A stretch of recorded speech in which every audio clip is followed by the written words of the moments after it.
Faz, tudo beleza com vocês? Hoje eu não sei se vai ter vídeo, galera, porque eu não sei se vocês estão vendo, mas tá caindo um tororretado aqui. E a internet também não tá tão boa por causa da chuva, né? Então, eu não sei se vai ter vídeo hoje. E ontem também não teve, porque eu tive que sair pra ir no mercado. E também eu não consegui gravar isso por causa da escola, né? Mas só que se amanhã não chover ou a internet ficar boa, etc. Esse vídeo aqui eu tô fazendo ele curtinho porque vai rapidinho, né?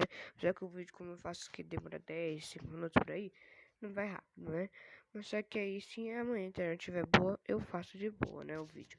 Mas se não, vai ser mais um dia que vai ficar sem vídeo. Mas me perdoem, tudo bem? Um beijo.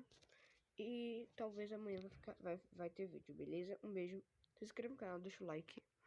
Por favor, lá no meu Instagram me siga que é Felipe Figueiredo Lá no meu TikTok me siga que é Felipe Figueiredo. No meu TikTok eu tô sempre ativo, porque como lá são vídeos de tipo no máximo 1 minuto, eu posto rapidinho. Então no meu TikTok eu vou estar sempre ativo. Um beijo e até o próximo vídeo. Tchau, faz.